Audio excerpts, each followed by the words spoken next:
बहुत अगर उसमें कुछ इंटरेस्टिंग फैक्ट्स हैं, कुछ इंटरेस्टिंग चीज़ें हैं, उसके बारे में कुछ इंटरेस्टिंग जगह हैं, तो उनके बारे में भी हमें जानना चाहिए। वो भी मैं कवर करूँगा। इंटरेस्टिंग मतलब फैक्ट्स जो हैं उनको भी कवर किया जाएगा। लास्ट में एशिया के जो फैक्ट्स हैं, जैसे अभी मैं फ़िलहाल कंट्री वाइज़ देख रहा हूँ, फिर रशिया भी देखेंगे, उसके जैसे हमने चाइना देखा, जापान देखा, 2 जगह देख ली। उसके बाद में फिर रशिया देखेंगे, फिर आपका वेस्ट एशिया और ईस्ट एशिया देखेंगे। और उसके बाद में फिर हम अगर एक ओवरऑल एशिया में कुछ-कुछ यूनिक चीज़ें हैं, ओवरऑल जो ज़रूरी नहीं कि हम उन कंट्रीज़ को पढ़ें, लेकिन कुछ इंटरेस्टिंग चीज़ें हैं जो एशिया के अंदर हैं। बंद करो इसको।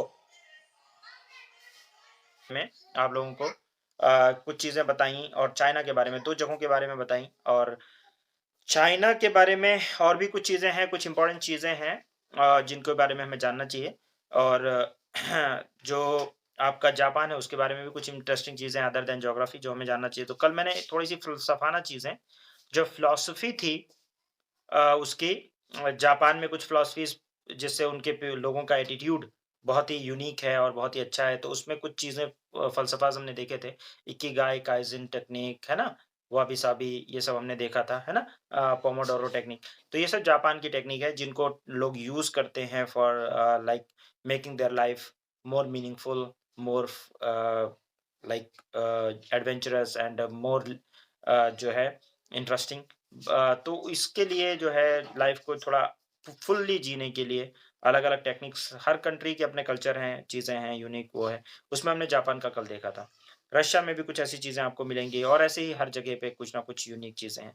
आपको ज़्यादा इंटरेस्ट बनेगा, आपको ज़्यादा मज़ा आएगा, थोड़ा-सा little bit extra effort but आप जो है जिस कंट्री के बारे में हम पढ़ रहे हैं, उसके बारे में थोड़ा-सा और सर्च करें, क्योंकि आपको प्रेज़ेंटेशन भी देना है। आप में से जितने लोग हैं सबको कोई ना कोई कॉन्टिनेंट मिला हुआ है प्रेज़ेंटेशन देने के लिए। दिया मिला हुआ है ना? ठीक है। तो वो जो जो कॉन्टिनेंट मिला हुआ है आपको प्रेज़ेंटेशन देने के लिए, ठीक है? वो कॉन्टिनेंट आपको जो है अ, दूसरे जैसे आपको मान लो नॉर्थ अमेरिका मिला हुआ है और नॉर्थ अमेरिका के बारे में आपको कुछ इंटरेस्टिंग बातें पता हैं, तो आप ऐड करोगे और अगर आपको एशिया के बारे में भी कोई चीज़ मतलब पता चल रही है, तो उसको भी अपने नोट्स में ऐड करोगे। ये मत सोचना कि नॉर्थ अमेरिका मिला हुआ है, तो बस मेरा काम नॉर्थ अमेरिका का ही है, आपको पढ़ना तो सारा ही है। वो आपको इसलिए दिया है कि ताकि आप कुछ और अच्छे इनसाइट्स देख के एक बार प्रेज़ेंटेशन दो। तो ये मैं देता हूँ हर साल, बच्चे करते हैं।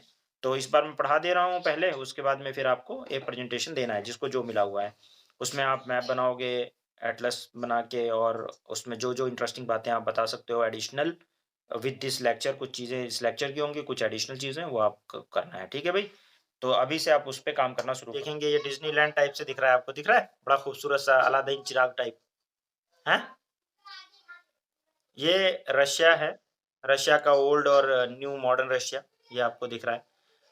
लार्जेस्ट कंट्री है ये वर्ल्ड की इन the world, largest country in the world और 5 टाइम बिगर देन इंडिया, 5 गुना ज़्यादा इंडिया से बड़ा है।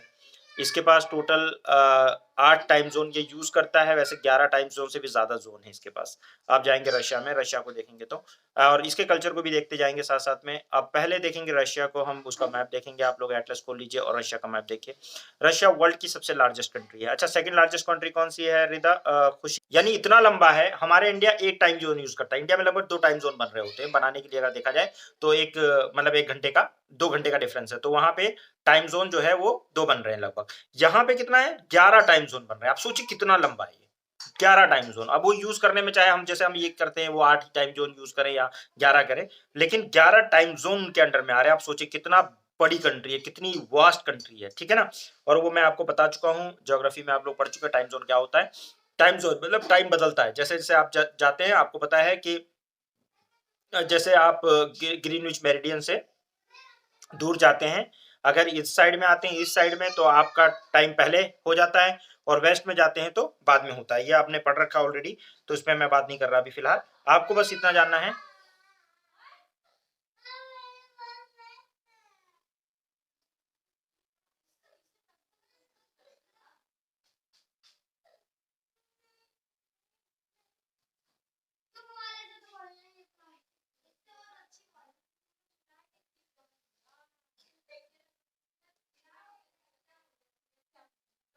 ठीक है, चलो।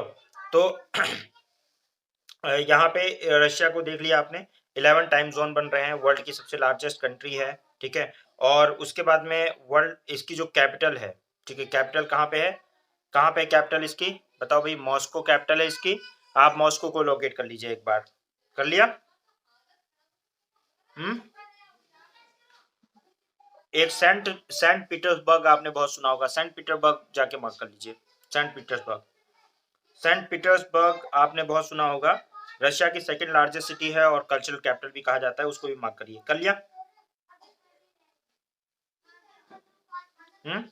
कर लिया? पॉपुलेशन में ये बहुत पीछे है, 9th वर्ल्ड की सबसे बड़ी एरिया लेकर बैठा हुआ है, लेकिन 9th नंबर पे इसकी पॉपुलेशन है, यानी पॉपुलेशन बहुत ज़्यादा नहीं है। रशियन फेडरेशन अब ये है, यूएसएसआर के टूटने के बाद बना है, फिर भी वर्ल्ड यानी वो सबसे बड़ा रशियन फेडरेशन था, लेकिन उसके बावजूद इसकी जो जब ये बना तो इतने 17 देशों में बहुत सारे देशों में टूटा, छोटे-बड़े बहुत सारे देशों में टूटने के बावजूद आप देखें कि वर्ल्ड की सबसे बड़ी कंट्री है आज भी, ठीक है? तो ये एक वो है। रशियन इनकी ऑफ़िशियल लैंग्वेज है, आप जान ध्यान रखेंगे, ठीक है? और उसके अलावा एथनिक ग्रुप जो इनका रशियन है बेसिकली, उसके अलावा जो है इसमें तातार वगैरह भी हैं और भी ग्रुप्स हैं काफ़ी सारे। ज़्यादातर लोग क्रिश्चियनिटी को फ़ॉलो करते हैं, ज़्यादातर लोग जो हैं क्रिश्चियनिटी को फ़ॉलो करते हैं। 60% जो लोग हैं रशिया के, वो लोग क्या 61% लगभग लोग आप मान के चलिए कि वो आपके क्रिश्चियनिटी को फ़ॉलो करने हैं, 60 रशियन ऑर्थोडॉक्स को फ़ॉलो करते हैं, 1% जो अदर क्रिश्चियंस हैं और उसके अलावा 24% ऐसे लोग हैं जो कोई रिलीजन फ़ॉलो नहीं करते हैं, 9% इस्लाम के लोग हैं जो फ़ॉलो करते हैं यहाँ पे। 2% जो है वो और रिलीजन को फ़ॉलो करने वाले हैं, बौद्धिज़्म वगैरह को फ़ॉलो करने वाले हैं। 4% लोगों ने अनडिक्लेयर किया हुआ है अपने आप को, तो बेसिकली 9% यहाँ पे मुसलमान भी हैं, 61% क्रिश्चियन लोग हैं यहाँ पे, ठीक है? ऑर्थोडॉक्स क्रिश्चियन हैं यहाँ पे, इनकी जो वो है ऑर्थोडॉक्स हैं। इस वक़्त प्रेज़िडेंट कौन है सबको पता है, बहुत ही फ़ेमस हैं, बहुत टाइम से हैं, व्लादिमीर पुतिन आपको पता है सबको, है ना? ओके? और ठीक है और यहाँ का जो लोअर हाउस होता है, मैंने आप लोगों को जब हिस्ट्री पढ़ा रहा था तो बताया था, ड्यूमा कहते हैं इसको, क्या बोलते हैं? ड्यूमा, लोअर हाउस को, ठीक है ना? और वैसे फेडरेशन काउंसिल होता है, यहाँ पे ड्यूमा कहा जाता है यहाँ के उसको, क्या नाम है, लोअर हाउस। जैसे हमारे यहाँ अपर हाउस, लोअर हाउस होता है, उसी तरह वहाँ पे भी। और आपको पता होना चाहिए इसके बारे में कि भई ये जो है वर्ल्ड की जो है बहुत बड़ी कंट्रीज़ में से है, लेकिन इकोनॉमी में आप ये समझिए कि हथियार तो बहुत सप्लाई करता है, लेकिन जैसे इकोनॉमी में बहुत ज़्यादा आगे नहीं है। जीडीपी में ये 60th पोज़ीशन पे हैं जीडीपी नॉमिनल के अंदर और उसके अलावा जो है जीडीपी नॉमिनल आप लोगों को मैं बताऊँगा भी, आप ध्यान रखिएगा और पर कैपिटा जीडीपी में 60th पोज़ीशन पे हैं, तो बहुत ही पीछे हैं और उसके अलावा जो है एचडीआई जो है हाई है इनकी, लेकिन 52nd रैंक है उसमें भी, तो बहुत ज़्यादा अच्छी रैंक आपको जैसे लगता है ना कि बहुत बड़ी कंट्री है, तो बहुत ज़्यादा अच्छा मैनेजमेंट भी होगा, तो ऐसा नहीं है। मतलब वैसे देखा जाए तो एचडीआई में जीडीपी में बहुत ज़्यादा आगे नहीं है क्योंकि बहुत सारा एरिया इनका जमा हो रहता है। इनके सारे पोर्ट मैंने आपको बताए थे, उधर सारे आर्टिक ओशन में सब जमे रहते हैं, ठंडियों में जम जाते हैं।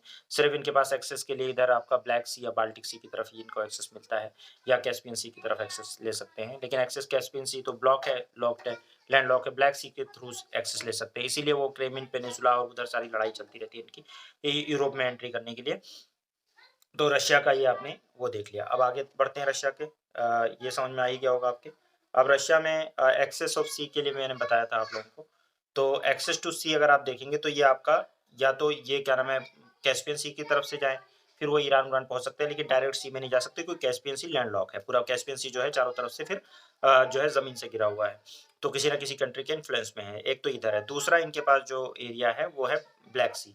जहाँ से ये एक्सेस करते हैं सी में क्योंकि उधर का पूरा एरिया जो है या बाल्टिक सी है मैंने बताया या फिर ये जापान की तरफ आए जापानीज सी में जाएँगे। उसके अलावा जो एरिया है सारा क्या है पूरा जितना भी है वो कैसा है वो पूरा जमा हुआ रहता है, ठंडियों में ज़्यादा जमा हुआ रहता है, वहाँ पे वो एक्सेस ईज़ी नहीं है जाना आसान नहीं है, ठीक है? तो ये आपको पता होना चाहिए।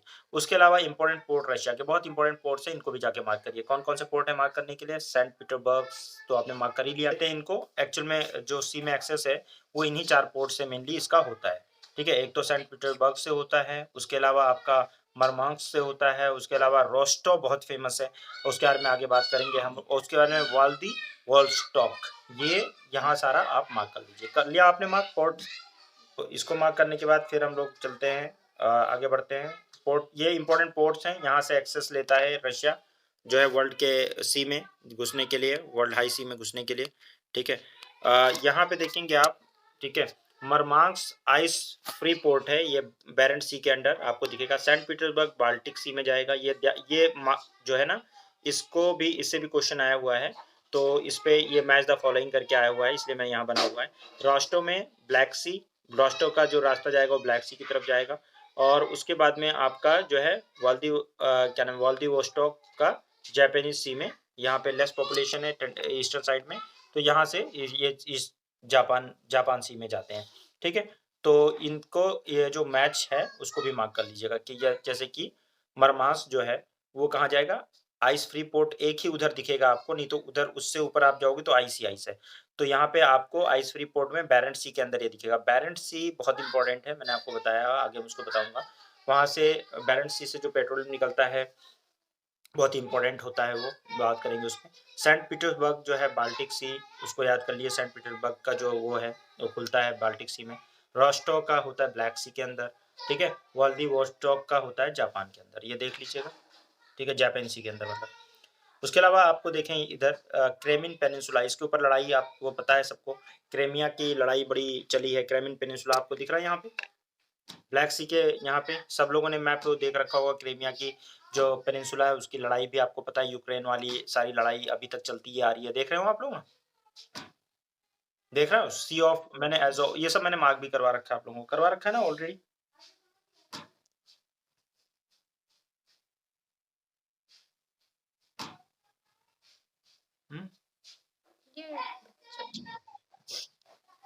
सबको मार्क करवा रखा है, तो आप जाके एक बार खुशी मार्क कर, इधर से जब उसको घुसना है इधर ब्लैक सी में, तो उसके लिए ये अगर इस पे कब्जा है उसका क्रेमियन पेनिनसुला पे, तब तो वो यूरोप में बड़ी इजिली घुसेगा। अगर यहाँ पे उसको ब्लॉक कर दिया गया तो वो समझ लो एक तरह से उसके लिए वही चीज हो जाएगी जो इंडिया के लिए चिकन नेक है, गेटिंग, इधर घुसने के लिए, है कि नहीं है।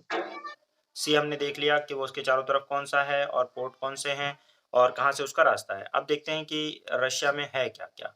रशिया में जो है उसकी फिजिकल ज्योग्राफी कैसी है, उसके बाद फिर उसकी पॉलिटिकल ज्योग्राफी जाएंगे। पहले फिजिकल मैप रशिया का देख के इसमें जो है ये सारी जगह पे आप मार्क करिए, जरा एक एक देखिए कौन कौन सी है।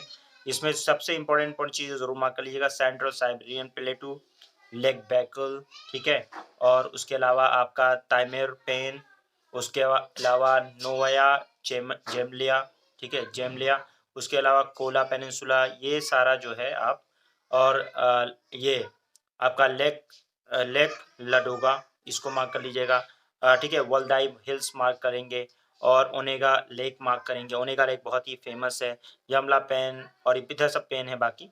और उसके बाद में कोलियामा रेंज है, कोलियाम यामा रेंज, लेक बेकल वर्ल्ड की सबसे गहरी लेक मानी जाती है, उसको करिएगा आप, ठीक है। ये सारा आपको मार्क करना है, ये फटाफट ढूंढिए और मार्क करिए, ठीक है। West Siberian plain, Ural mountain, ये सब मार्क करें आप, कर लिया।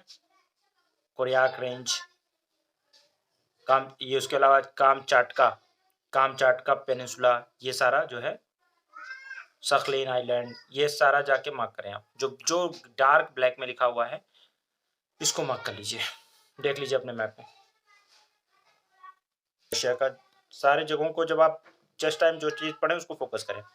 यूरल माउंटेन इज जो है, यहाँ पे आप यूरल माउंटेन की तरफ जब जाके फोकस करेंगे तो आपको नयामा जेमलिया ये दिखेगा। इसके नीचे यहाँ से कॉन्टिन्यूटी में लेकर आएंगे तो यूरल माउंटेन दिखेगा। ये यूरोप और एशिया को आपको पता है डिवाइड करता है। One of the oldest mountain range है वर्ल्ड की। हाईएस्ट पीक इसकी यूरल माउंटेन की जो है वो है नरोदनिया, नरोदानिया, ठीक है। उनका कुछ प्रोनाउंसिएशन और है, हमारा नारो दानाया या कुछ ऐसा, वो लोग थोड़ा डिफरेंट प्रोनाउंसिएशन करते हैं, लेकिन हम लोग को स्पेलिंग याद कर लीजिए आप, NARO नारो, डी नारो, डी नया, NAY है, तो आप अपने हिसाब से याद कर सकते हैं। एक्सटेंशन इनटू, ये कहाँ जाएगा, आर्कटिक सी में जाएगा, सी एज अ। और ये जब एक्सटेंशन इसका होता है, जैसे हमारे यहाँ ना अरकानियोमा का एक्सटेंशन आप लोगों ने इंडियन ज्योग्राफी में पढ़ा है, फिर वो अंडमान निकोबार होता है, इसी तरह ये जो है यूरल माउंटेन का एक्सटेंशन क्या है, नोवाया, नोवाया जमेलिया, ठीक है, ठीक है। तो ये एक्सटेंशन है आर्कटिक सी में। कॉन्टिन्यूस नहीं है, बहुत सारे गैप्स हैं इसमें, जैसे कि हमारे ईस्टर्न घाट में बहुत सारे गैप्स हैं, उसी तरह यहाँ पे भी बहुत गैप है। उसके अलावा जो आपका जो कोला पेनिनसुला दिख रहा है, कोला पेनिनसुला आप लोगों ने मार्क किया होगा, ये कॉपर के लिए बहुत फेमस है। किसके लिए बहुत फेमस है, कॉपर के लिए। तो यहाँ बेसिक बेसिक चीजें से बताएंगे, बहुत ज्यादा नहीं। तो इतनी चीज़ें कि जो मोस्ट इम्पोर्टेंट चीज़ें हैं इस एरिया उन एरियाज़ की वो हम थोड़ा-सा बता देते हैं, ठीक है ना? तो एक तो ये समझ में आ गया होगा आप लोगों को वो वाला एरिया। उसके बाद में आपका जो है रशिया जो है उसमें वेस्ट साइबेरियन प्लेन आप देखें। वेस्ट साइबेरियन प्लेन जो है ये रशिया का मोस्ट एक्सटेंसिव लैंड रीजन है। सब मोस्ट एक्सटेंसिव स्वैम्पी है, मार्शी एरिया है। जैसे स्वैम्पी और मार्शी एरिया हमारे इंडिया में कहाँ मिलता है ज़्यादातर? आपको गुजरात, कच्छ, गल्फ ऑफ कच्छ के बगल में रन ऑफ कच्छ मिलता है, वहाँ पे आपको दिख जाएगा, ठीक है? या आप कहीं जाते हैं जब तराई रीजन में तो वहाँ पे आपको दिख जाता है, मार्शी और स्वैम्पी एरिया दिख जाता है, ठीक है? और कोस्टल एरियाज़ वगैरह में दिखता है। तो इस तरह जब आप उसमें जाते हैं सुंदरबन डेल्टा की साइड में वहाँ दिखेगा। तो इसी तरह यहाँ पे जो है आपको ये मार्शी और मार्शी एरिया दिखता है, या जैसे वो हमारा होता है ना कि तराई रीजन उसी टाइप का दिखता है ये। मोस्ट मेजर सोर्स है ये नेचुरल गैस का फ्रॉम रशिया। रशिया में नेचुरल गैस यहाँ पे ज़्यादा मिलती है। और उसके अलावा यमाल यमाल पेनिनसुला, ठीक है? यामल पेनिनसुला जो है ये इसको पेट्रोलियम रिज़र्व के लिए भी जाना जाता है, यामन पेनिनसुला। तो यामल पेन देख लीजिए आप लोग, यामल पेनिनसुला, ठीक है? तो यामल पेनिनसुला आपको दिख गया होगा, दिख रहा है? यामल पेन आपने मार्क किया होगा, यामल पेनिनसुला दिखा है? मार्क कर लिया होगा आपके उसमें? यामल पेन, ये पेनिनसुला और उसके अलावा अदर जितने भी पेनिनसुलाज़ हैं, पेनिनसुलाज़ में से जो 2-4 मैंने लिखे हैं उन्हीं को मार्क करिएगा, बहुत सारे पेनिनसुला है तो ज़रूरत नहीं है। यामल पेनिनसुला जो है वो that is also known for आपका पेट्रोलियम रिज़र्व, ठीक है? पेनिनसुला को पेन भी बोलते हैं शॉर्टली, तो डोंट गेट कन्फ्यूज़, ठीक है? उसके अलावा आपका सेंटर आपका जो है सेंट्रल साइबेरियन प्लेटू, इसको आप देखेंगे, इसको भी आपने मार्क किया होगा। ये विंटर में एंटी साइक्लोनिक कंडीशन डेवलप होती है। एंटी साइक्लोनिक कंडीशन का मतलब है यहाँ पे क्या होता है, हाई प्रेशर बनता है। जब हाई प्रेशर बनता है तो इससे हवाएं दूर की तरफ जाती हैं, और आपको पता है साइबेरिया से आने वाली ठंडी हवाओं से हमारी हिफाजत करता है हिमालय। आपने सुना होगा, बचपन में सुना है ना? तो ये वही सेंट्रल साइबेरियन प्लेटू है जहाँ से हवाएं चारों तरफ डाइवर्ज होती हैं, और यहाँ पे पॉपुलेशन बहुत कम है, बहुत ही ठंडा होता है ये, एंटी साइक्लोनिक कंडीशन पैदा करता है। साउथ टू नॉर्थ जो है, ठीक है, यहाँ पे साउथ टू नॉर्थ जो है स्टेपेज, स्टेपेज आपको पता है, सबको सब स्टेपेज मिलेंगे। स्टेपेज क्या होता है आपको पता है? टेम्परेट ग्रासलैंड को कहते हैं, याद है? हम्म, पता है ना? उसके अलावा इसमें मिक्स डिसिडस फॉरेस्ट है, यानी ड्राई डिसिडस और क्या नाम है आपका जो है वेट डिसिडस फॉरेस्ट, मॉइस्ट डिसिडस फॉरेस्ट होते हैं। तो वो डिसिडस फॉरेस्ट मिलेगा, टाइगा भी मिलेगा, टुंड्रा, पर्मा फ्रॉस्ट फ्रॉस्ट मिलेगा। यानी कि इस तरह के क्लाइमेट के बाद, यानी यानी कि यहाँ पे आपको ट्रॉपिकल वाले हिसाब नहीं मिलेगा, टेम्परेट वाले हिसाब से लेकर और टाइगा वाला पर्मा फ्रॉस्ट, परमानेंट फ्रॉस्ट जमा होता है वहाँ पे, ऐसी कंडीशन यहाँ पे मिलेगी, यानी एकदम ठंडी कंडीशन मिलेगी। ट्रॉपिकल वाला कोई चीज देखने को नहीं मिलेगा। पेपर और पल्प इंडस्ट्रीज के लिए बहुत फेमस है ये सेंट्रल साइबेरियन प्लेटू। क्या समझ में आ गई बात? और यहाँ पे अनटैप्ड पेट्रोल रिजर्व है, क्योंकि यहाँ पे पूरा जमा हुआ एरिया रहता है, तो यहाँ पे पेट्रोल रिजर्व बहुत ज्यादा है, जिसको अभी तक रशिया ने खींचा नहीं है, मतलब उसको निकाला नहीं है। अब बात आती है इंपॉर्टेंट रिवर्स की। देखिए, रशिया में बहुत छोटी मोटी रिवर्स बहुत सारी है, लेकिन कम से कम जिनको आपको एकदम रट्टा मार लेना है, याद रखना है, जिसको जानना जरूरी है, वो है आपके डॉन वोल्गा। डॉन वोल्गा के बाद ओब इट्रिस। ओब इट्रिस रिवर के बारे में पहले बता चुका हूँ। येनिसाई, येनिसाई को लोग समझते हैं कि वो जो है उसकी रिवर है, क्या नाम है, चाइना की रिवर है, वो नाम से ऐसे कभी-कभी लोग समझ लेते हैं, लेकिन ऐसा नहीं है। आपका येनिसाई जो है रशिया की रिवर है, लेक, और ये मैं पहले ही बता चुका हूँ आप लोगों को जब बता रहा था। और उसके अलावा लेना रिवर है, ठीक है? उसके अलावा अमूर रिवर है। अमूर रिवर चाइना के, आपने चाइना पढ़ते टाइम भी मार्क किया था थोड़ा सा अमूर रिवर, ठीक है ना? तो यहाँ पे आप डॉन, वोल्गा, ओब, इट्रिस, ठीक है? ओब, इट्रिस बहुत इंपॉर्टेंट रिवर है। येनिसाई, लेक, और उसके बाद लेना और अमूर, ये रिवर जाके मार्क कर लीजिए फटाफट, कमान। ओब और वोल्गा के बीच में पेचोरा बेसिन, इसको मार्क कर लीजिए। और डॉन जो है सी ऑफ सी, अभी मैं आगे बात करूंगा कि वोल्गा कहाँ जाके गिर रही है। आप वोल्गा देख रहे हैं कि कहाँ जाके गिर रही है, और डॉन कहाँ जा रही है। यह हमने पहले वैसे जब यूरोप पढ़ रहे थे फिजिकल ज्योग्राफी, तो हमने देखा ही था। तो सी ऑफ अजोक को भी जाके मार्क कर लीजिएगा वहां पे। अभी हम बात करेंगे क्या, लो ले जाओ मम्मा से, ठीक है? तो यहाँ पे river and lake in Russia, most river जो है नेविगेबल रिवर्स हैं, लेकिन समर के अंदर नेविगेबल होती हैं, उनको चला जा सकता है। ठंडी और ठंडियों में क्या होता है, गर्मी में तो नेविगेबल है, ठंडियों में फ्रीज हो जाती हैं, फ्रोजन हो जाती है, जम जाती हैं, फिर उसमें आप जो है वो नहीं कर सकते, क्या नाम है, नेविगेशन नहीं कर सकते। माउथ फ्रीज हो जाता है। ज़्यादातर जो रिवर है उनका जो आर्कटिक ओशन से जो कांटेक्ट में है रिवर, जितनी भी रिवर आर्कटिक ओशन से कांटेक्ट में है, उन सबका माउथ फ्रीज हो जाता है। तो फिर वहां से एंट्री और एग्जिट बहुत मुश्किल हो जाता है। वो स्वयं कंडीशन क्रिएट करती है मिड ऑफ द रिवर में। लेक बैकल जो है largest fresh water lake of the world. World की क्वांटिटी ऑफ वाटर में अगर देखा जाए तो क्वांटिटी ऑफ वाटर में फ्रेश वाटर में सबसे बड़ी जो लेक मानी जाती है वो लेक बैकल है। सबसे गहरी लेक भी है वर्ल्ड की, ठीक है। अब उसके बाद में डॉन रिवर है। आपने देखा डॉन रिवर जो है वो आपकी ड्रेन करती है सी ऑफ अजो में। अजो सी को मार्क करने के लिए मैंने बोला था, एक बार जाके आप लोग सी ऑफ अजो मार्क कर लीजिए। और रोस्टो सिटी जो है वो डॉन पे है। डॉन बहुत फेमस रिवर है। वोल्गा डॉन कैनाल बनाया जा रहा है। वोल्गा और रिवर और क्या नाम है डॉन को कनेक्ट करके कैनाल बनाया जा रहा है, सो दैट आप कैस्पियन सी में और उसको कनेक्ट किया जा सके। वोल्गा और डॉन के थ्रू कैस्पियन सी और सी ऑफ एजो को कनेक्ट किया जा सकता है। तो डॉन कैनाल जो बनाया गया, वोल्गा डॉन कैनाल कनेक्ट करती है ब्लैक सी को विद कैस्पियन सी, और that is a very important canal and very study canal for this Russia, ठीक है ना। तो डॉन को आप याद रखें, डॉन के साथ वोल्गा रिवर है, और वोल्गा रिवर जाके कैस्पियन सी में गिर रही है, सी ऑफ अजो में जाके गिर रही है कौन सी, डॉन रिवर, और इन दोनों को कनेक्ट कर रही है ये जो है वोल्गा डॉन कैनाल, ठीक है भाई।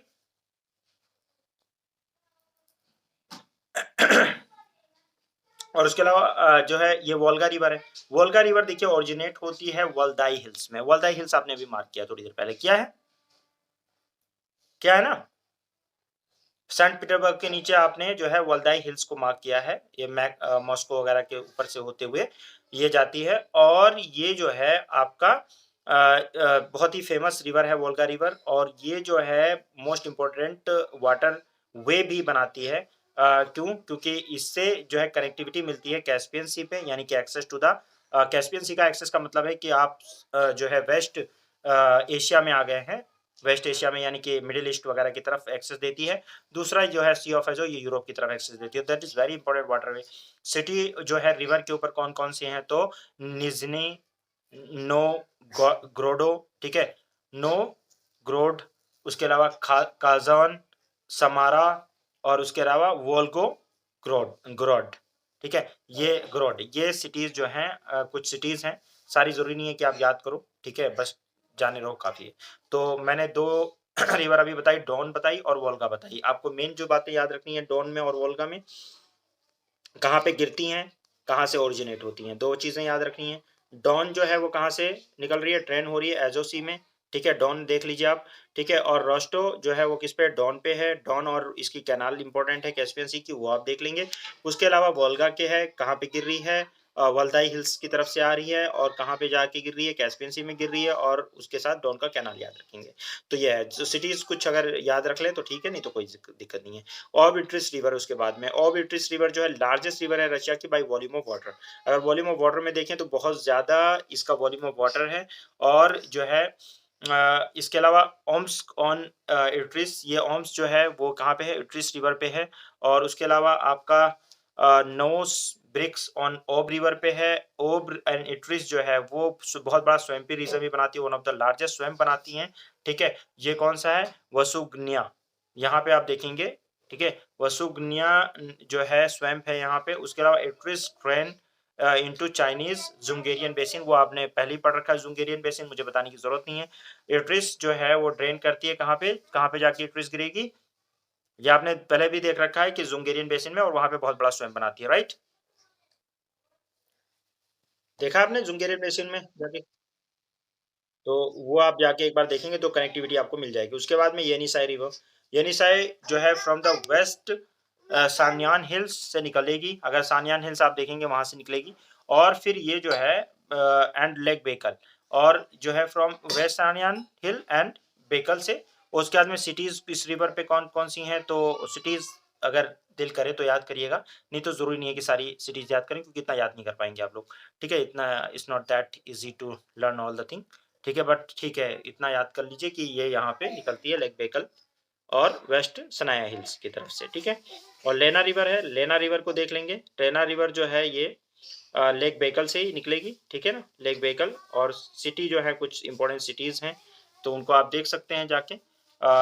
या कुछ एक दो सिटीज अगर है या कुछ वगैरह तो याद कर लीजिए, 10-12 सिटीज हैं तो सारी जरूरी नहीं है याद करना, ठीक है ना। यकुत्स्क जो है वो है लेना रिवर पे, ठीक है। लेकिन अब सब ये जम जाती हैं, आपको पता है कि क्लाइमेट रशिया का बड़ा ही हार्श क्लाइमेट है और इसमें जो है बहुत सारा एरिया, बहुत सारा पार्ट जो है इनहेबिटेड, नॉन इनहेबिटेड है, वो इसीलिए है क्योंकि ज़्यादातर जो रशिया का जो क्लाइमेट है बहुत ही हार्श है, वहाँ रहना इतना आसान नहीं है। इन्फ्लुएंस जो है कॉन्टिनेंटलिटी का इन्फ्लुएंस है और यहाँ पे ये है Verkhoyansk, one of the coldest inhabited place in the world है। वर्ल्ड में one of the coldest inhabited place है, जहाँ पे लोग रहते तो हैं लेकिन वो एक तरह से आर्कटिक क्लाइमेट में रहते हैं, मतलब एकदम ठंडा रहता है, पूरा बर्फ जमा रहता है और वहां पे वो रहते हैं। Arctic climate most prevalent climate है यहाँ पे और टाइगर टुंड्रा टाइप का क्लाइमेट है, मतलब वेजिटेशन तो दिखाई नहीं देगा, चारों तरफ बर्फ ही बर्फ होगी। ऐसी कंडीशन में भी लोग वहां पे रह रहे हैं, ठीक है ना, तो यानी बहुत ही ठंडा एरिया है। एग्रीकल्चर अगर रशिया का देखेंगे तो कहिए, तो एग्रीकल्चर की बात करें तो कल बात करेंगे, बाकी आप मैप को एक बार स्टडी कर लीजिए तो ज्यादा। ये इसका आपको मैप में देखिए कितनी सारी कंट्रीज दिख रही हैं आपको, ठीक है। रशिया है, देखो सबसे बड़ी कंट्री तो रशिया ही है। उसके अलावा आपका इस्टोनिया है, लाटविया है, लिथुआनिया है, ठीक है, लिथुआनिया। उसके अलावा आपका बेलारूस, यूक्रेन, ठीक है। और अभी भी जो लड़ाई चलती रहती है, क्योंकि यूक्रेन की आपकी लड़ाई चल रही है, तो क्यों चल रही है, क्योंकि कभी वो उसका पार्ट था, तो अब ये उनसे बर्दाश्त नहीं हो रहा कि कोई और जो है उसको ले ले, यानी हमारा पार्ट था कभी। ये कंट्रीज देख रहे हैं, इनकी मैप आप जाके देखिएगा तो रशिया, अब रशिया कहाँ है सिर्फ ऊपर। फिर भी इतने कंट्रीज में टूटने के बावजूद जो है ये वर्ल्ड की जो सबसे बड़ी कंट्री आज भी है। तो रशिया देखें, पहले नंबर पे तो रशिया है। रशिया के बाद में फिर आप देखिए दूसरा जो है वो इस्टोनिया है, फिर लाटविया है, ठीक है। फिर छोटी छोटी कंट्रीज देखो, लिथुआनिया है, ठीक है, उसका बेलारूस है, बेलारूस वगैरह का मैप आपने देखा, यूक्रेन का मैप देखा हुआ है, मोल्डोवा है, जॉर्जिया है, आर्मेनिया, अज़रबैजान, ठीक है। और उसके अलावा आपका अज़रबैजान का कज़ाकिस्तान, उज़्बेकिस्तान, तुर्कमेनिस्तान, किर्गिस्तान और उसके बाद में तजिकिस्तान। इनको देखें आप। जिन लोगों ने अ, ये कंट्रीज़ आपको दिखनी चाहिए कि एस्टोनिया कहाँ पे है, लाटविया पे है, लिथुआनिया कहाँ पे है, बेलारूस कहाँ है, यूक्रेन, ठीक है, मोल्डोवा, जॉर्जिया, आर्मेनिया, दिख रहा है? जाके मार्क कर लीजिए अपनी उसमें। Azerbaijan, Kazakhstan, Uzbekistan, Turkmenistan, Kyrgyzstan, Tajikistan, ये सब आपको दिखेंगे। ये सारे जो हैं, ये सारी कंट्रीज़ जो हैं कहाँ पे, ये यूएसएसआर का पार्ट हुआ करती थी कभी, ठीक है, सोवियत रूस का। तो अब ये देख रहे हैं, ये कंट्रीज़, इनको आप वैसे मार्क करेंगे। Union of Soviet socialist Republic था ये, जिसमें सबसे बड़ी कंट्री आपको दिख रही है और रशिया दिख रही है। उसके अलावा कज़ाकिस्तान काफ़ी बड़ी कंट्री है। फिर उसके बाद छोटी-छोटी कंट्रीज़ हैं, ठीक है? लेकिन ये सारी बहुत इंपॉर्टेंट कंट्रीज़ हैं, स्ट्रेटेजिक कंट्रीज़ हैं। और जो रशिया के पास से गया है, जो पार्ट गया है, मतलब ये जो यूएसएसआर से पार्ट गया है, ये बहुत ही स्ट्रेटेजिक पार्ट है। जैसे अगर से कनेक्ट करने के लिए, अगर तो यहाँ पे आपका मोल्डोवा, यूक्रेन, उसके अलावा जो है आपका जॉर्जिया, है ना? और या आर्मेनिया, अज़रबैजान वगैरह, ये सब बहुत इंपॉर्टेंट लोकेशंस हैं। अगर एशिया की तरफ आना है तो आपको ये किर्गिस्तान, तजिकिस्तान, उज़्बेकिस्तान कहाँ तक पहुँचे हुए थे सोचिए आप। ठीक है, पूरा चारों तरफ से घेर के इतनी बड़ी कंट्री, इतने बड़ा मतलब कंट्री बन रखी थी। फिर बाद में जब ये ब्रेक हुए, फिर सबने अपने-अपने आप को सॉवरेन घोषित कर लिया। सब लोगों ने अपने आप को जो है वो करना शुरू किया, कॉन्स्टिट्यूशन बनाना शुरू किया, अपना पार्लियामेंट बनाना शुरू किया, ठीक है? तो रशियन जो फेडरेशन है, रशिया के साथ भी मतलब ये था कि रशिया को भी ब्रेक कर दें और पार्ट में। लेकिन बहुत सारी वहाँ की जो सिटीज़ थी और जो रशियन स्पीकिंग पीपल थे, उन लोगों ने रशिया को एक एज़ अ कंट्री कंसिडर किया हमेशा और उन्होंने एक फेडरेशन बना लिया उसके बाद 1991 में कोल्ड वॉर के बाद। और वो कोल्ड वॉर के बाद जो फेडरेशन बनाया, वो आपका रशियन फेडरेशन के नाम से जाना जाता है, जिसका आप मैप रशिया के नाम से पढ़ रहे हो। Get it? समझ रहे हो बात को? ये वो यूएसएसआर नहीं है। जैसे जो यूएसएसआर आप लोग मतलब समझते थे कि यूएसए के यूनाइटेड स्टेट ऑफ अमेरिका जो है, वो भी क्या है? वो भी ग्रुप ऑफ स्टेट है ना, बहुत सारे स्टेट मिलकर आप एक उन्होंने यूनाइटेड स्टेट बनाया, तो उसी तर्ज पे इन्होंने बनाया था। वो अलग बात है कि वो लोग यूनाइटेड स्टेट ऑफ अमेरिका ऐसा है कि अभी तक ब्रेक नहीं हुआ कभी, ठीक है? जब से वो बना है तब से उसमें मतलब अलग नहीं हुए लोग उससे। ये इन्होंने बनाया, इससे लोग अलग हुए। एक इकोनॉमिक आपको वो भी दिखता है, एक इकोनॉमिक टाई भी दिखती है और इकोनॉमिक और पॉलिटिकल टाई आप तो कह सकते हो। जैसे कि यूरोपियंस भी वो हो गए, जैसे ये जब रशिया यूएसएसआर बन रहा था, और जब क्या नाम है ये आपका यूएसए ने अपने आप को यूनाइटेड करके बनाया, तो यूएसए तो सबसे पहले यूनाइटेड करके बनाया अपने आप को, यूएसए बनाया है। उसके बाद में एक इकोनॉमिक से उनको था कि भई इकोनॉमिक करेंगे तो फिर बाद में पॉलिटिकली भी जुड़ जाएँगे, तो यूरोपियंस ने अपना यूरोपियन यूनियन बनाया। यूरोपियन यूनियन भी आप लोग समझते हैं कि यूरोपियन यूनियन में उन्होंने वीज़ा फ्री कर दिया, मतलब क्या होता है?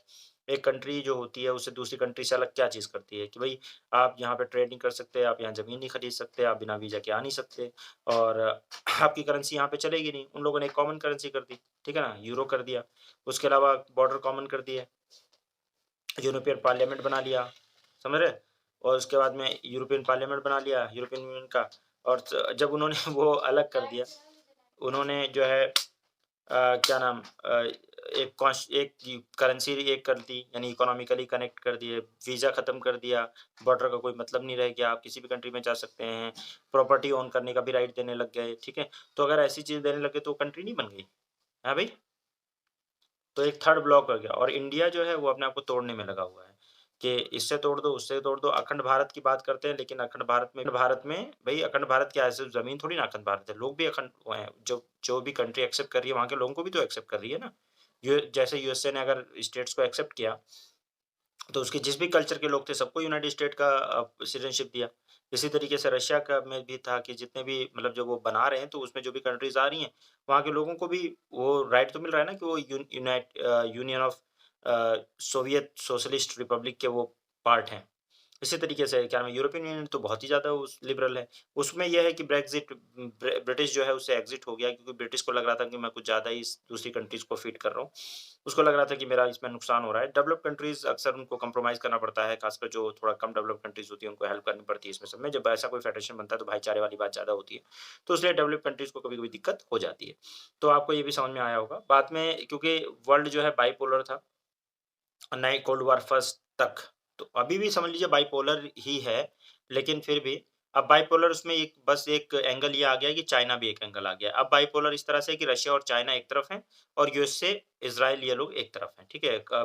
फ्रांस और आपका क्या नाम है इंग्लैंड। लेकिन यूएसए के कहने पर अब चीज़ें चलती हैं और इधर जो है चाइना और रशिया एक ब्लॉक बना रहे हैं, जिसके कहने पर दूसरी चीज़ चलेगी।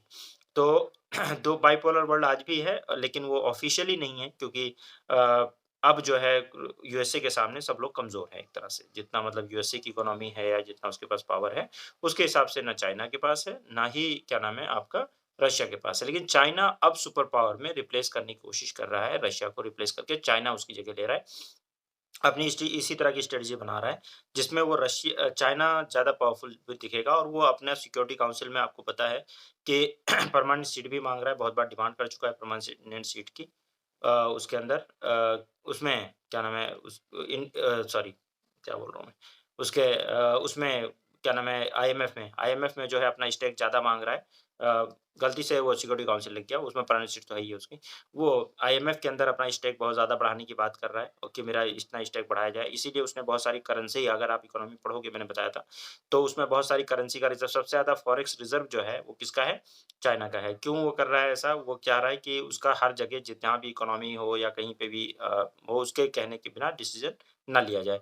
तो चाइना जो है वो काफ़ी ज़्यादा मतलब इस तरह से पावर में आ रहा है। दूसरी बात वो ब्लॉक्स भी बना रहा है, जैसे आपने देखा इकोनॉमिक ब्लॉक में उसने क्या किया है, न्यू डेवलपमेंट बैंक बनाया है। न्यू डेवलपमेंट बैंक के अलावा उसने जो है वो एशियन इंफ्रास्ट्रक्चर इन्वेस्टमेंट बैंक बनाया है।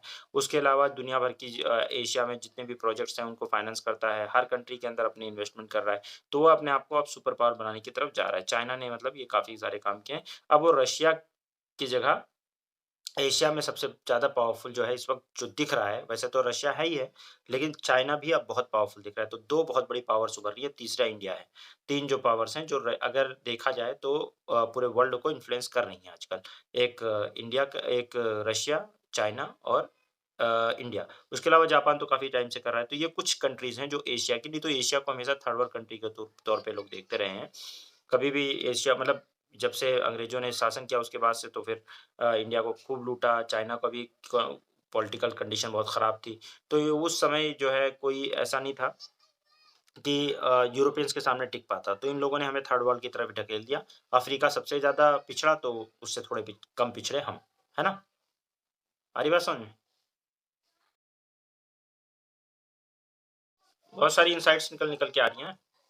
तो अब देखें आप कि एग्रीकल्चर रशिया में कैसा है। तो लिमिटेड ग्रोइंग पीरियड है वहाँ पे, आपको पता है कि 40% जो है पॉस्चर और मेडो ये वाला है। और wheat, oil seed, cotton important है वहाँ पे, ओट और उसके अलावा mustard, corn, sugar beet, flax, ये सारी चीज़ें होती हैं। पोटैटो बहुत इंपॉर्टेंट है वहाँ पे, लेकिन लिमिटेड ग्रोइंग सीजन, क्योंकि ठंडी बहुत है वहाँ पे। सिक्स लार्जेस्ट इकोनॉमी जो है वर्ल्ड की परचेजिंग पावर पैरिटी में थी पहले। अभी इसका एक बार स्टेटस देखिए, इस वक्त कौन से नंबर पे क्या होती है। जीडीपी परचेजिंग पावर पैरिटी ये होती है कि आप अपनी कंट्री से दूसरी कंट्री पे कंपेयर करते हो परचेजिंग पावर में। जैसे फॉर एग्जांपल आप एक ब्रेड का पैकेट लेते हैं यहाँ पे, जैसे मान लो कि कोई ब्रेड का पैकेट है, कोई कंपनी है, या बर्गर मान लीजिए आप, बर्गर है। अब बर्गर मैकडी मैकडी का बर्गर यहाँ भी मिलता है, मैकडी का बर्गर अमेरिका में भी मिलता है, ठीक है ना। अब मान लीजिए कि मैकडी का बर्गर बर्गर आप लेने गए और आपको यहाँ पे वो 50 रुपए में मिला, ठीक है ना, या 40 रुपए में मिला या 25 रुपए में मिला, जो भी रेट, एक रेट मिला। और अमेरिका में वही मैकडी में जाइए, वही क्वालिटी का बर्गर खरीदिए, सेम आलू टिक्की बर्गर मान लो इसका है यहाँ पे, उसका भी आलू टिक्की का बर्गर खरीदिए, वहाँ पे मे भी आपको $1 में मिले। तो $1 जो है उसकी परचेजिंग पावर पैरिटी के हिसाब से देखेंगे तो परचेजिंग पावर $1 की क्या है कि एक उससे क्या, एक उससे बर्गर मिल सकता है। और हमारे यहाँ पे कितने, 50 रुपए का एक बर्गर मिल सकता है, ठीक है। तो ये जो होता है, जब हम इस तरह से कंपेयर करते हैं किसी दूसरी कंट्री की करेंसी से, वहाँ की तो उसको बोलते हैं परचेजिंग पावर पैरिटी के बेसिस पर हमारी जीडीपी क्या है, ठीक है। उसको हम डिटेल में बात करेंगे। बस इतना याद रखिए कि एक कंपैरिजन होता है परचेजिंग पावर पैरिटी में, और जीडीपी का जो नॉमिनल जीडीपी होती है उसमें कोई कंपैरिजन नहीं होता है। तो यहाँ पे 6th रैंक है इकोनॉमी में इसकी, और 11th रैंक जो है परचेजिंग पावर पैरिटी में वर्ल्ड में रशिया की है। वर्ल्ड की लार्जेस्ट रिजर्व जो है नेचुरल गैस का और लार्जेस्ट एक्सपोर्टर है क्रूड ऑयल का, ठीक है। और today oil, gas, minerals account for 80% of the Russia's export earning. जितनी भी एक्सपोर्ट अर्निंग है उसमें ऑयल है, गैस है, मिनरल है, ये सब बेचते हैं। और 50% जो है फेडरल रेवेन्यू इसी से इसका रशिया का आता है, समझे। वर्ल्ड का लार्जेस्ट जो है, क्योंकि एरिया बहुत ज्यादा है तो रिजर्व तो बहुत सारे होंगे इसके पास। वर्ल्ड का लार्जेस्ट जो है कोल्ड रिजर्व इसके पास है। रशिया वर्ल्ड की सेकंड लार्जेस्ट आर्म एक्सपोर्टर है। देखिए, फर्स्ट सबसे बड़ा एक्सपोर्टर आर्म्स का, ठीक है बेटा मैं खा लूंगा, ठीक है। रशिया जो है वर्ल्ड का सेकंड लार्जेस्ट आर्म एक्सपोर्टर है। फर्स्ट जो है यूएसए है। इन लोगों की जो मेन इकोनॉमी से जो पैसा आता है वो एक्चुअल में आर्म से ही आता है। लार्जेस्ट जो है डायमंड प्रोड्यूसिंग नेशन है, क्योंकि बहुत एरियाज हैं इसके पास डायमंड वाले, ठीक है। यूरल माउंटेन, साइबेरिया, यहाँ पे इसके पास काफी डिपॉजिट है। यूरल माउंटेन जो है यहाँ पे आपको गोल्ड, प्लेटिनम और क्रोमाइट, बॉक्साइट, इस सब के आपको रिजर्व मिल जाते हैं। सेमी प्रीशियस स्टोन मिल जाते हैं। इसके अलावा साइबेरिया के अंदर लार्ज डिपॉजिट है गोल्ड का, डायमंड का, मैग्नीज, लेड, जिंक, कोबाल्ट और मोलिब्डेनम वगैरह में। लेना वगैरह का जो एरिया है, लेना वाला जो रिवर है वहाँ पे आप देखते हैं, वहाँ पे आपका, तो उसका रीजन वहाँ पे पेट्रोलियम रिजर्व आपको मिलेगा। और उसके अलावा जो है घंटकी रीजन वगैरह में यहाँ पेट्रोलियम रिजर्व मिल जाता है। ये सेकंड लार्जेस्ट कोल रिजर्व जो है वर्ल्ड का, वो कहाँ पे है, वो रशिया के अंदर है। यहाँ पे ये रीजंस आपको दे रखे हैं। इन रीजंस को कोई जरूरी नहीं है कि रट्टा मारो याद करो, बस एक बार ऐसे देख लो, ठीक है। पेचोरा बेसिन वगैरह ये सब जो है, नोवा वगैरह, यहाँ पे second largest gold reserve world का, इंडिया का, यहाँ वर्ल्ड का मतलब सेकंड लार्जेस्ट वर्ल्ड का रिजर्व जो है वो रशिया के पास है कोल का। उसके अलावा आयरन ओर का भी 5th लार्जेस्ट आयरन प्रोडक्शन है इसका। अब इसको आप टाइम टू टाइम वेरी भी करता रहता है, तो आप थोड़ा सा इसको दिमाग में रखिएगा। लेकिन 5th लार्जेस्ट आयरन प्रोडक्शन जो है वर्ल्ड का यहाँ पे होता था। इसमें जो रीजन है, कुछ रीजन पर्टिकुलरली, जैसे बेलगोरोड, उसके अलावा कुर्स्क और क्या नाम है, वोरोनेज, उर्स्क, ये सब जो रीजन है, टॉम्स्क, तो इनका सबको जो है आप थोड़ा सा देख लेंगे, तो ये रीजन है। उसके अलावा निकल, वर्ल्ड का 40% ऑफ द निकल जो है वो निरस्किल माइन जो है यहाँ से आता है, ठीक है। नॉर्लिस्क माइन यहाँ पे आता है। उसके अलावा यहाँ पे निकल जो है वो आप रीजन में भी मिल जाता है।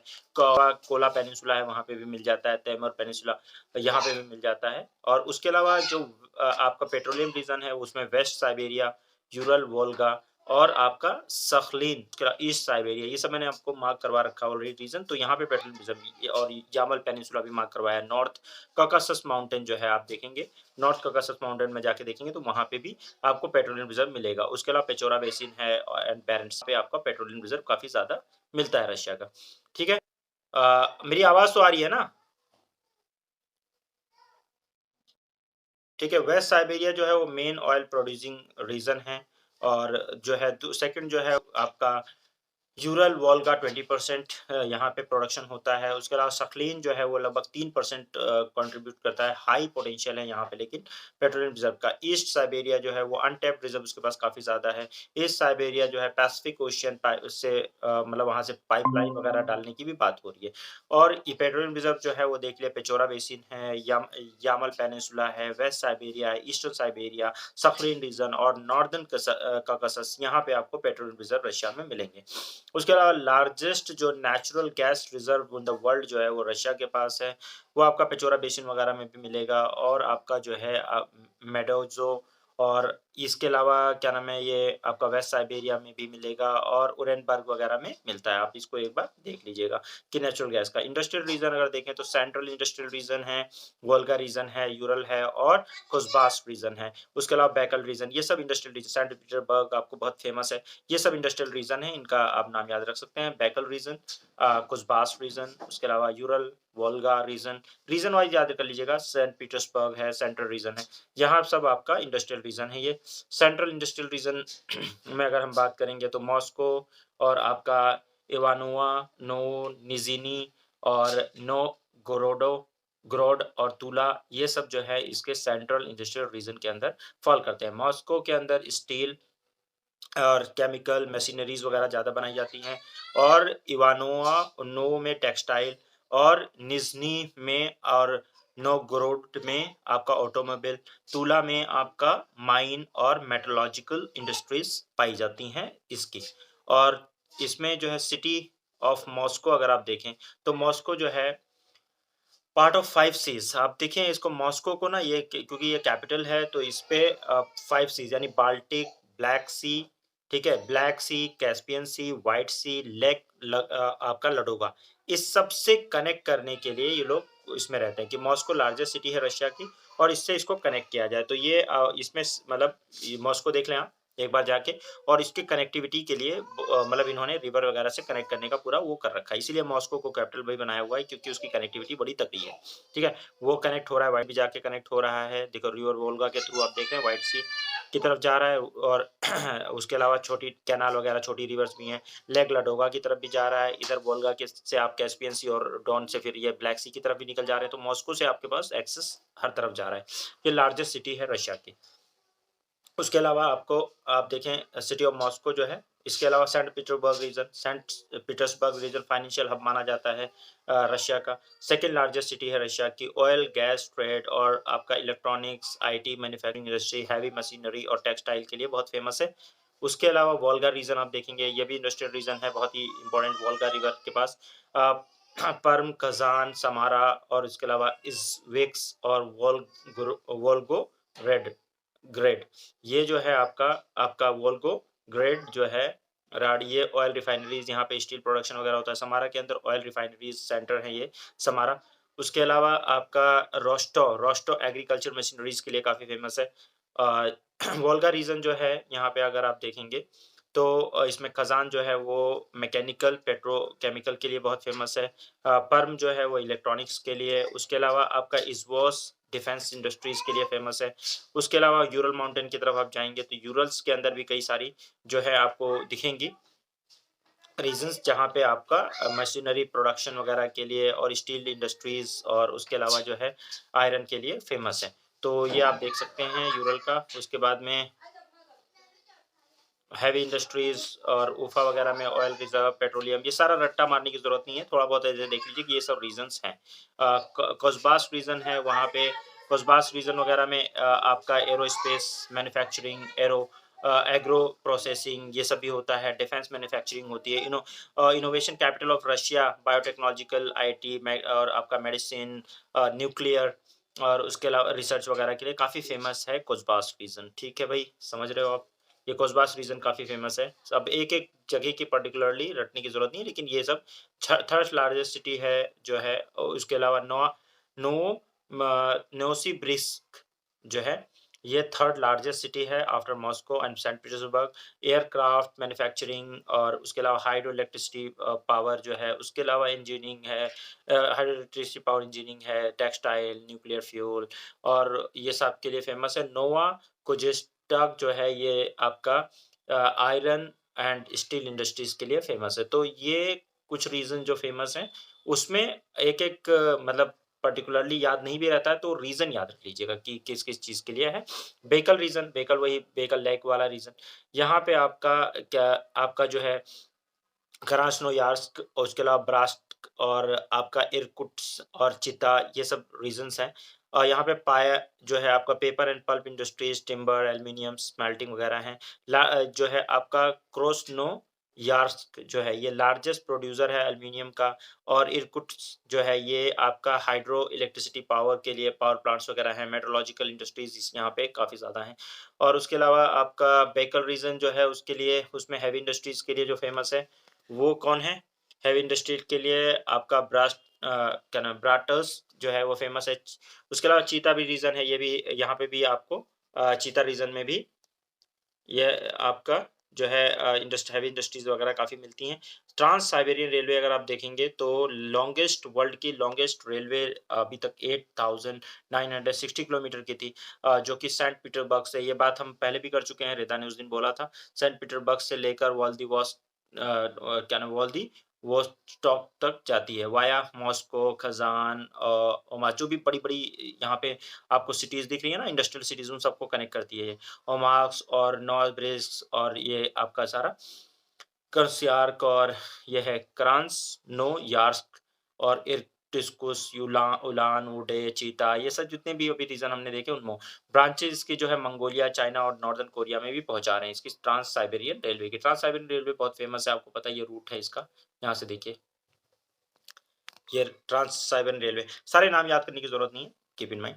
बस ठीक है, एक बार एक जैसे ये है एक सेंट पीटर्सबर्ग से निकले हैं आप, इसकी एक एक ब्रांच जो है सेंट पीटर्सबर्ग से मॉस्को से होते हुए, समारा होते हुए आती है। दूसरी जो है ब्रांच इधर सेंट पीटर्सबर्ग को वो क्या नाम है आपका वोलोगोडा वगैरह, पर्म वगैरह होते हुए आती है और फिर ये निकलती हुई जो इंडस्ट्रियल हब्स हैं उन सबको कनेक्ट करती है। फिर इधर मंगोलिया की साइड में, चाइना की साइड में भी, नॉर्थ कोरिया कोरिया की साइड में भी इसके ब्रांचेस फैला रहे हैं। ये trans Siberia line China China होते हुए भी जा रही है। अब देखिए ट्रांस साइबेरिया लाइन एक चाइना होती हुई जा रही है। जो रेड वाली लाइन है ये देखिए चाइना में भी घुस रही है। देख रहे हो ना, चाइना मंगोलिया को टच कर रही है। और सदर्न ब्रांच इसकी मॉस्को में है। ठीक है, सदर्न ब्रांच है। उसके अलावा अमूर लाइन भी इसकी एक बन रही है। अमूर लाइन है ये जो इधर वाली जा रही है, जो कि मतलब बॉर्डर पे चल रही है। अमूर लाइन जो चिता से लेकर उधर जा रही है आपका खबरौस की तरफ। और उसके अलावा आपका उस ये उसूरी लाइन है। उसूरी लाइन अच्छा, इसमें अभी और डेवलपमेंट की बात हो रही थी। एक बार आप उसूरी लाइन यहाँ पे आपको जो वोल्डिवॉस को जो कनेक्ट कर रहा है वहाँ पे खबरोस वगैरह के रीजन से, तो ये भी इसकी जो है इसको उसूरी लाइन कहते हैं। और इसको और एक्सटेंशन करने की बात कर रहे थे अभी। आप एक बार इसको देखिए क्या इसका और एक्सटेंशन कहाँ तक ट्रांस साइबेरियन रेलवे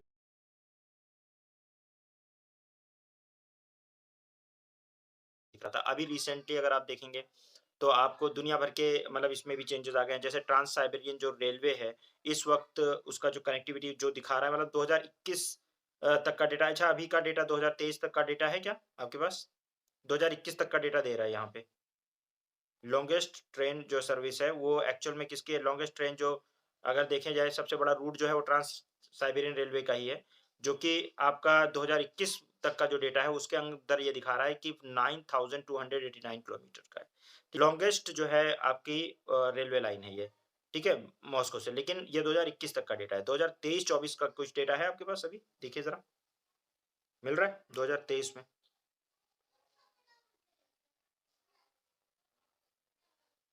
2000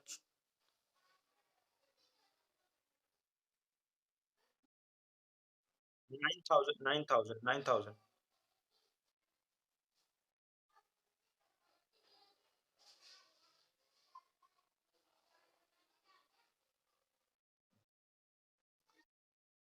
अच्छा। 9200 मतलब कि 2021 का डेटा है एक्चुअली। 2024 का जो डेटा है, उसमें जो है वो नहीं आ रहा है ना?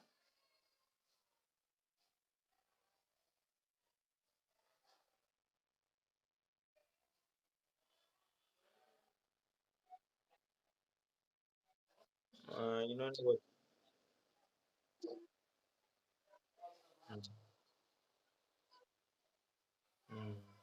10,000 इन्होंने एक रूट भी एक लॉन्गेस्ट जो है ट्रेन रूट वैसे तो अभी तक जो एक स्ट्रेच में कोई दिखा रहा है ना, तो जो सबसे बड़ा दिखा रहा है वो ये ट्रांस साइबर रेलवे है और अभी तक जो है उसमें 9,000 ही दिखा रहा है वो, है ना? लार्जेस्ट जो वो दिखा रहा है वो ट्रांस साइबेरियन रेलवे ही दिखा रहा है अभी। लेकिन अगर आप उसमें मतलब अभी और भी उसको एक्सटेंड करने की बात है, तो उसमें अगर कोई एक्सटेंशन करे, कुछ नया वगैरह ऐड करे, तो उसको प्लीज़ आप लोग कर लीजिएगा, ठीक है? अपने उसमें ऐड कर लीजिएगा। तो अभी जो डेटा हमारे पास है 2023 में 24 में कभी कोई नया डेटा आएगा तो आप देख लीजिएगा। अभी 2021 का डेटा हमारे पास है उसमें 9289 किलोमीटर का है, लेकिन वो भी बहुत ज़्यादा है। आप उसका मैप मैंने शेयर किया, आप देखेंगे उसपे कितना मतलब इन्होंने एक्सटेंशन कर दिया, कितना बढ़ा दिया इसको, है ना? और इसको फिर और यूरोप के अंदर लेके जा रहे हैं, ठीक है? तो ये प्रपोज़्ड है कि यूरोप में भी इसको पूरा अंदर तक लिंक करेंगे, काफ़ी दूर तक इसको ले जाने का वो है। यानी अभी 2-3 कंट्री ही कनेक्ट कर रहा है, अभी उनको और भी ज़्यादा कनेक्ट करना है, ठीक है ना? मॉस्को से लेकर सिल्क रूट तक यूके तक कनेक्ट करने की बात हो रही है, ठीक है? तो ये है। तो ट्रांस साइबेरियन रेलवे जो है वो सबसे बड़ी रेलवे वर्ल्ड की सबसे बड़ी रेलवे है, जो हमने देख लिया है रूट है और आप इसमें बस अपडेट करते रहना है, कुछ नया कुछ ऐड होता है तो आप देख लीजिएगा, वैसे तो अभी तो फिलहाल यही है, ठीक है? लेकिन अपडेट करते रहिए अपने आप को क्योंकि जो अपडेट नहीं होते वो अपडेट हो जाते हैं, ठीक है ना? तो अपडेट होना ज़रूरी है। अच्छा सारी नीति को सारी चीज़ों को मतलब ये नहीं करना है कि एक-एक चीज़ को आपको रट्टा मारना है, वो मैं नहीं कह रहा। That is not you need not to do that कि एक-एक उसका सिटी को जाके आप रट्टा मारिए। बस एक आइडिया के लिए कम से कम पॉलिटिकल मैप ठीक से देख लीजिए। तो रशिया के बारे में इतना इनफ है।